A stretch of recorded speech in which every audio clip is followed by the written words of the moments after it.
Assalamualaikum warahmatullahi wabarakatuh. Bertemu kembali dengan Ibu Yaya Maria dalam pelajaran Bahasa Indonesia untuk kelas 12.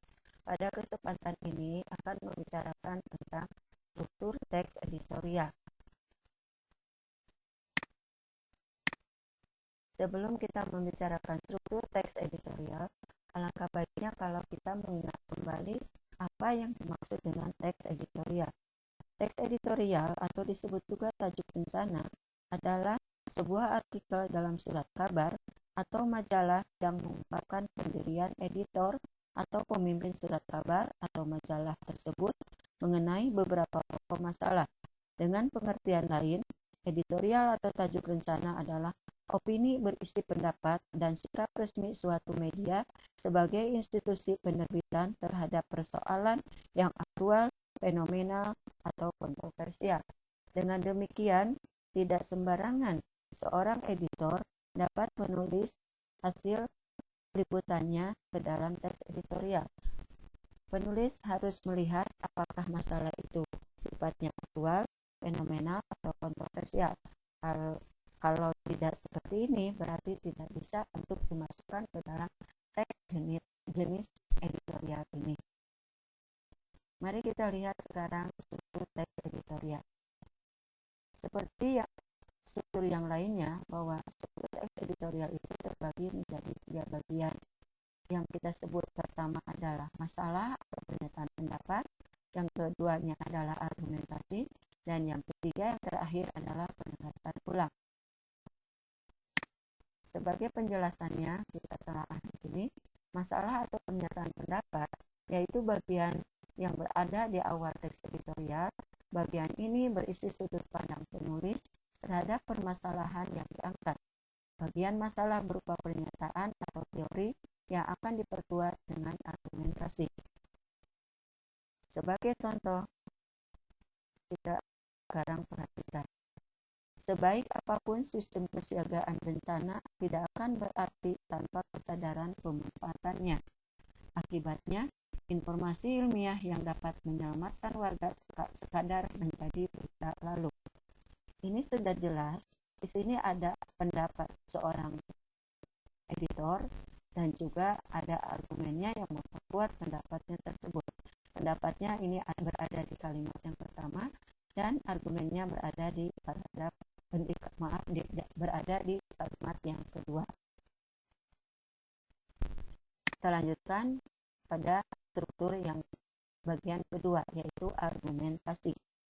Merupakan bentuk alasan atau bukti yang digunakan untuk memperkuat pernyataan dalam tesis.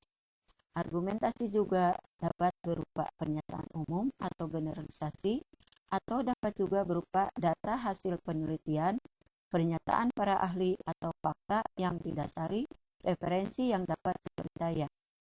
Pada bagian ini juga tampak keberpihakan penulis terhadap pihak-pihak yang terdapat dalam teks editorial. Sebagai contoh, kita akan baca di bawah ini. Pada awal tahun ini, sederet petaka itu pula yang terjadi akibat kegagapan menghadapi cuaca ekstrim. Di sejumlah daerah, ribuan orang mengungsi akibat banjir. Jembatan Jenelata di Kecamatan Maneju, Kabupaten Goa, Sulawesi Selatan, putus akibat luapan air Sungai Jenelata. Hal yang sama juga terjadi di Kabupaten Lampung dan Sidoarjo, Jawa Timur. Sesuai dengan pengertian argumentasi, berarti di sini adalah sesuatu yang sifatnya memperkuat pernyataan yang ada di bagian awal. Makanya di sini sebagai contoh, kita lihat di sini kurang lebih ada 3 kalimat, semuanya mengacu pada sesuatu yang sifatnya fakta. Mulai yang pertama, kalimat pertama di sini pada awal tahun ini sudah jelas ini menunjukkan adalah sesuatu yang sifatnya fakta. Kemudian kalimat yang kedua juga di sini sejumlah daerah menunjukkan daerah-daerah tertentu yang terkena dampak banjir tersebut. Dan yang ketiga ini juga adalah dampak banjir yang terjadi juga di daerah lainnya. Ini menunjukkan argumentasi ini adalah sesuatu yang sifatnya memperkuat pendapat sikap seorang penulis yang ada pada bagian pertama dari struktur teks editorial ini. Dan bagian yang ketiga yang kita sebut dengan penegasan ulang adalah bagian ini berisi penguatan kembali pendapat atau argumen yang ditunjang oleh fakta dalam bagian argumentasi. Pada bagian ini penulis mengungkapkan opini atau pendapatnya terhadap permasalahan yang terdapat dalam teks editorial. Terkadang bagian ini juga berisi solusi yang ditawarkan oleh penulis terhadap permasalahan dalam teks editorial. Kita lihat contohnya di bawah ini. Sudah menjadi pengetahuan umum, berbagai penyakit kerap muncul di kala cuaca ekstrim. Dalam kondisi seperti ini, langkah penanggulangan yang cepat harus segera dilaksanakan. Oleh sebab itu, pemerintah harus terus mensosialisasikan gaya hidup yang bersih kepada masyarakat. Kita kembali ke pengertian penegasan umum, yaitu menguatkan kembali pendapat atau argumen yang ditunjang oleh fakta dalam bagian argumentasi.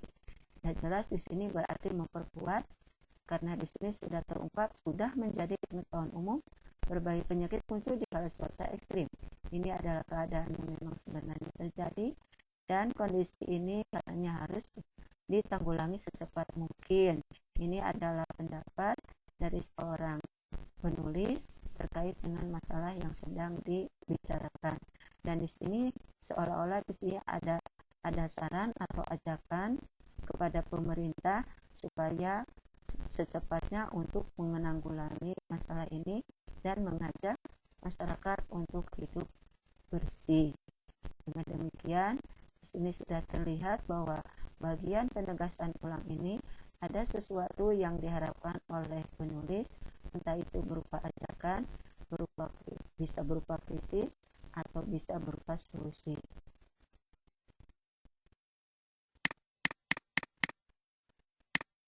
Demikian